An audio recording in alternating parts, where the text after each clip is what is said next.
He pasado 26 años sentado frente a asesinos, estafadores y mentirosos. Y jamás había sentido tanto miedo como la noche en que la mejor amiga de mi esposa la miró directamente a los ojos y le dijo: a veces te miro y ya no logro encontrarte. Porque no estaba seguro de que se equivocara.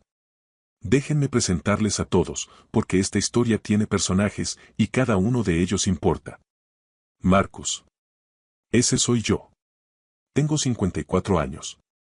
Soy detective de policía retirado y ahora trabajo como investigador privado para compañías de seguros. Pasé 26 años leyendo a las personas para ganarme la vida, descubriendo quién mentía, quién ocultaba algo y quién intentaba decir la verdad sin saber cómo hacerlo. En términos honestos, soy un hombre observador y de pocas palabras. Nadia. Mi esposa. Tiene 52 años. Trabaja con gobiernos locales y organizaciones vecinales para desarrollar programas que ayuden a las personas que los grandes sistemas suelen olvidar. Es el tipo de mujer que entra en una sala llena de funcionarios cansados y escépticos y, de alguna manera, 40 minutos después, consigue que todos acepten intentar algo que juraron que jamás harían. En cualquier lugar al que llega, es la persona más enérgica y llena de vida de la habitación. Me enamoré de ella a los 44 años, más tarde de lo que la mayoría de los hombres encuentra aquello que le cambia la vida para siempre, y desde entonces nunca me he recuperado. Serena. La mejor amiga de Nadia desde que ambas tenían 22 años. Inteligente, cálida, ferozmente leal y, hasta cierto sábado en particular, absolutamente convencida de que yo estaba convirtiendo poco a poco a su mejor amiga en una sombra de sí misma. Y luego está un personaje más. El correo electrónico. Ya llegaremos a él. Dependiendo de a quién le preguntes, es o bien el gesto más romántico que ha ocurrido en nuestro matrimonio o el más vergonzoso. Nadia sostiene que ambas cosas son ciertas. Como de costumbre, tiene toda la razón. Serena llamó un sábado por la mañana para preguntar si podía venir a casa. Su voz tenía ese tono cuidadosamente contenido y apagado de alguien que está reprimiendo una urgencia. 26 años como detective te enseñan a reconocer ese sonido. Significa que alguien ya tomó una decisión y está completamente comprometido con ella. Antes de que llegara, Nadia me tocó el brazo en la cocina. Está preocupada. Por mí. Por nosotros. Déjame manejarlo. Solo quédate cerca, ¿de acuerdo? Fui al despacho. Dejé la puerta entreabierta apenas 1 centímetro. Tomé el libro más cercano y leí el mismo párrafo 11 veces sin comprender una sola palabra. Entonces se abrió la puerta principal. Serena no perdió el tiempo. Nunca lo hace. A los 5 minutos escuché aquello que había estado ensayando durante todo el trayecto. Dijo que llevaba 18 meses observando a Nadia. Desde que yo había aparecido en su vida. Y que lo que veía la había asustado. Nadia se había vuelto callada. No una calma serena. Una desaparición silenciosa. Habían comenzado las cancelaciones. Pequeñas excusas imprecisas. Tenemos algo pendiente. Luego te explico. Palabras que Nadia jamás había utilizado antes de conocerme. Había dejado de hablar de sus propias opiniones. De sus propias aspiraciones. Y entonces Serena dijo aquello que me dejó sin aliento. Yo te conocía antes que él. Eras la persona más ruidosa de cualquier habitación. Discutías con desconocidos en las paradas de autobús. Eras tan completamente tú misma que resultaba casi intimidante. Y ahora, a veces te miro y ya no logro encontrarte. El apartamento quedó sumido en un silencio absoluto. Me quedé mirando la pared y pensé. Di algo, Nadia. Por favor. El silencio se prolongó tanto que empecé a preguntarme si había entendido mal todo mi matrimonio. Entonces Nadia habló. 4 palabras. ¿Puedo contarte algo? Y le habló a Serena del 9 de marzo. Nadia había pasado casi 1 año trabajando en un proyecto que amaba profundamente, un programa de vivienda comunitaria, una colaboración entre el ayuntamiento y 3 asociaciones vecinales de zonas de la ciudad que llevaban 30 años siendo ignoradas. Lo había entregado todo. Tardes. Fines de semana. Noches enteras. Muchas veces extendía documentos sobre la mesa de café y analizaba problemas en voz alta mientras yo me sentaba a su lado pensando. Así es como luce cuando está siendo más ella misma que nunca. Entonces, el 9 de marzo, a las 5 de la tarde, la financiación se vino abajo. No se retrasó. No quedó pendiente de revisión. Desapareció. Una subvención gubernamental fue redirigida a otro proyecto. El ayuntamiento retiró sus fondos complementarios en cuestión de horas. Casi un año de trabajo quedó reducido a una sola palabra. Archivado. Llegó a casa a las 7. Lo supe antes de que dijera una sola palabra. Siempre lo sé. Cuando lleva malas noticias consigo, las carga con una postura demasiado recta, demasiado controlada, como si caminando con suficiente cuidado pudiera evitar que aquello que se está rompiendo en su interior alcanzara la superficie. No le dije lo siento de inmediato. Conozco a Nadia. Lo primero que necesita no es consuelo. Lo primero que necesita es estar con aquello que ha sucedido.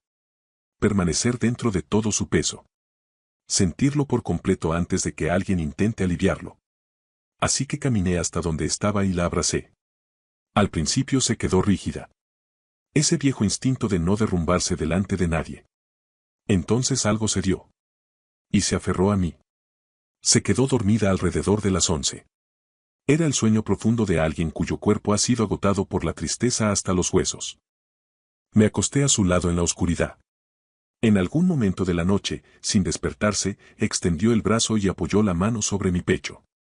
A veces hace eso. No creo que siquiera sea consciente de ello. Como si, incluso dormida, una parte de ella necesitara comprobar algo. Sigue ahí.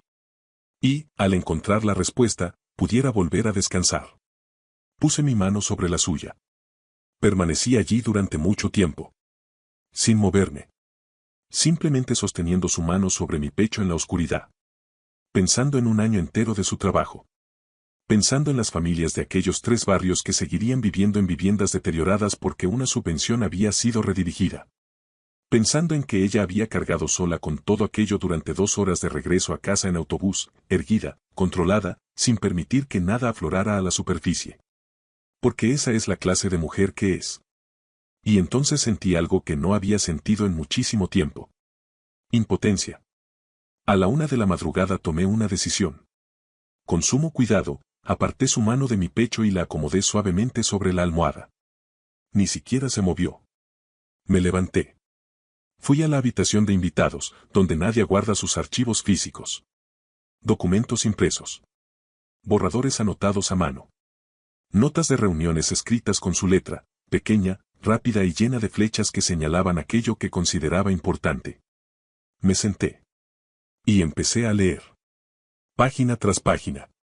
Una tras otra. Alrededor de las 2 de la mañana, lo encontré. Una anotación en el margen. Su letra. Tinta azul. Retomar en el primer trimestre del próximo año. Hablé con Daniel Osei, de la Fundación Harwell. Parecía genuinamente interesado. El momento no era el adecuado, la convocatoria ya había cerrado. Vale la pena intentarlo de nuevo. Me quedé completamente inmóvil. Hay algo que aprendes por encima de cualquier otra cosa cuando trabajas como detective. La mayoría de los casos no se resuelven gracias a revelaciones espectaculares. Se resuelven porque alguien lee algo con suficiente atención como para notar aquello que todos los demás pasaron por alto. Parecía genuinamente interesado. El momento no era el adecuado. Era el primer trimestre. Justamente ahora. Enero. Y sentí una certeza clara y serena. Esto aún no ha terminado. Entonces hice algo de lo que solo me siento parcialmente orgulloso. Escribí el correo electrónico. Soy un detective retirado convertido en investigador de seguros. Durante 26 años, mi escritura profesional consistió en frases como: el sujeto fue observado a las 14:32 ingresando al establecimiento por la entrada trasera, contradiciendo su declaración previa sobre limitaciones de movilidad. Véanse las fotografías adjuntas, pruebas AAF. No escribo solicitudes de financiación para programas de vivienda comunitaria. Pero a las 2 de la mañana, impulsado únicamente por la determinación, el café frío y 26 años de negarme a cerrar un caso antes de que realmente estuviera cerrado, abrí un documento en blanco y escribí una de todos modos. Escribí durante 1 hora y media. En el correo utilicé la expresión arquitectura de resiliencia comunitaria de base. A día de hoy, no estoy completamente seguro de lo que significa. También escribí algo que Nadia suele leer en voz alta cada vez que quiere verme sonrojarme un poco. Decía así: De la misma manera que un detective experimentado construye un caso no a partir de una sola prueba, sino mediante la cuidadosa acumulación de muchas pequeñas verdades, este programa ha sido construido pieza a partir de las necesidades reales y documentadas de familias reales, y, como cualquier caso sólido, merece ser escuchado adecuadamente antes de ser archivado. Comparé un programa de vivienda comunitaria con una investigación criminal. En una solicitud de financiación dirigida a una fundación benéfica. A las 2 de la madrugada. Entonces me detuve. Porque no me correspondía enviarlo. Guardé el borrador y regresé a la cama. Nadia se movió ligeramente cuando me acosté a su lado. Sin abrir los ojos, preguntó. ¿Estás bien? Sí. Vuelve a dormir. Y lo hizo. A la mañana siguiente, mientras tomábamos café, primero le mostré la anotación en el margen. Luego le enseñé el borrador. Lo leyó en completo silencio. Llegó a la parte del detective. Se detuvo. La leyó otra vez. Después dejó las hojas sobre la mesa con una lentitud deliberada, de esa forma en que uno deposita algo cuando está haciendo un enorme esfuerzo por no reaccionar de inmediato. Marcus. Sí. ¿Comparaste mi programa de vivienda con un caso criminal? Como metáfora estructural. Para mostrarle a la fundación lo fundamentado que está el proyecto en evidencia real. ¿A las 2 de la madrugada?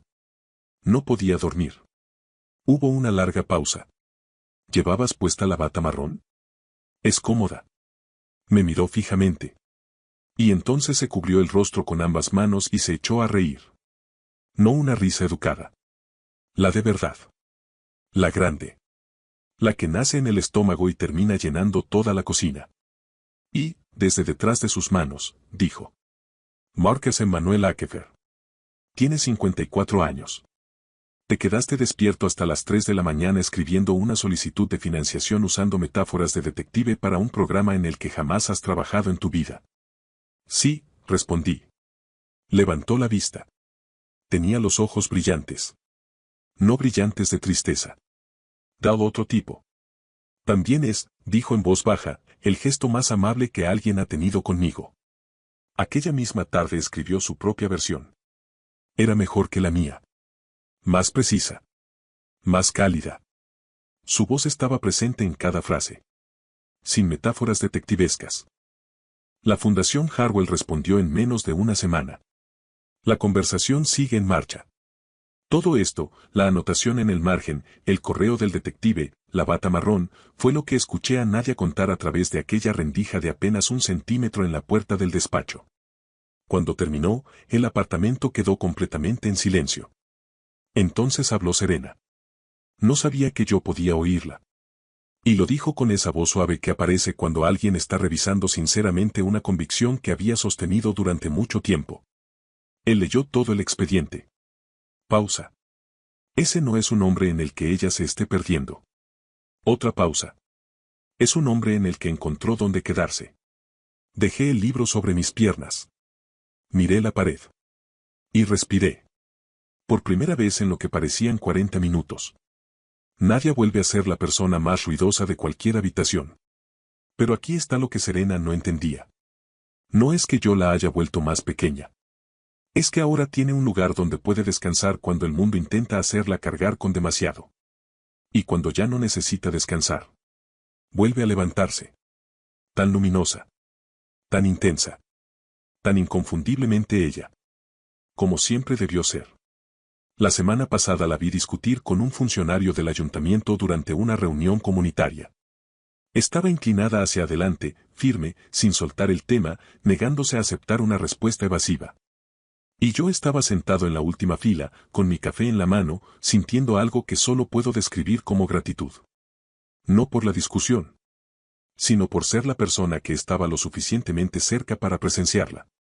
Ese expediente sigue en la habitación de invitados. Lo conservo. Las noches en que no estoy seguro de estar haciendo las cosas bien, entro allí. Busco aquella nota escrita con tinta azul en el margen. Retomar en el primer trimestre del próximo año. Parecía genuinamente interesado.